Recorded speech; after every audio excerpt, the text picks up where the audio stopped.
Uma questão que é muito interessante é que quando ele fala para Pedro assim, quem diz ser o filho do homem? Está vendo que ele está usando na terceira pessoa? E aqui Pedro, ele toma a palavra e fala, tomando o lugar no nome de todos. E quando ele fala isso daqui, nós vemos que Pedro imediatamente entende. Quando ele fala assim, quem diz ser o filho do homem? Pedro não fala assim, mas quem que é o filho do homem?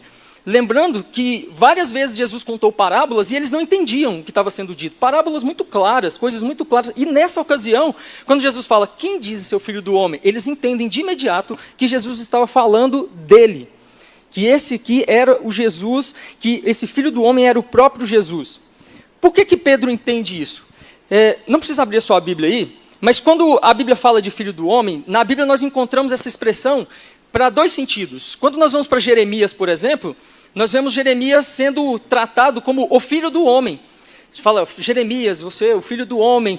E ali, o sentido que a Bíblia traz para Jeremias ali é que ele era um homem mesmo, carnal, ao ponto de ser um homem pecador, um homem falho. É o filho do homem, um cara que nasceu de mulher, normal. No entanto, quando Jesus é chamado de filho do homem, e nós vemos ele mesmo se auto-intitulando filho do homem, nós vemos outros falando que ele era o filho do homem, o que vem na cabeça, tanto de Pedro quanto daqueles que estão ao seu redor, é um texto que está lá em Daniel, capítulo 7, verso 13 e 14. Olha o que diz esse texto.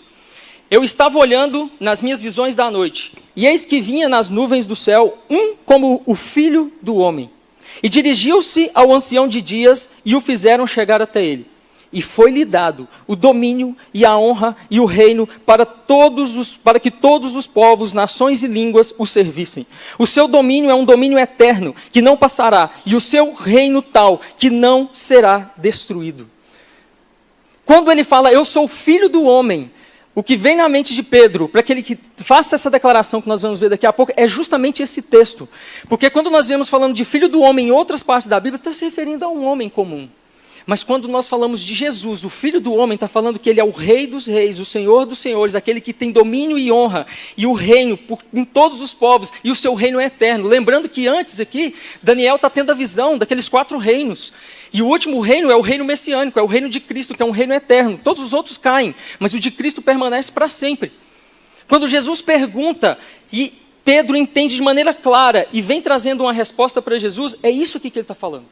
Todas as vezes que nós vemos na Bíblia, a Bíblia nos dizendo que Jesus é o Filho do Homem, é esse texto que você tem que se lembrar. É desse texto, Daniel, capítulo 7, versículo 13 ao 14. É desse texto que você tem que se lembrar, que a Bíblia está falando do Filho do Homem, mostrando para nós o aspecto divino de Cristo.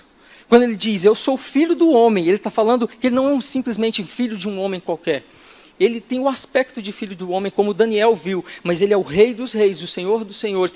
E Pedro consegue entender isso.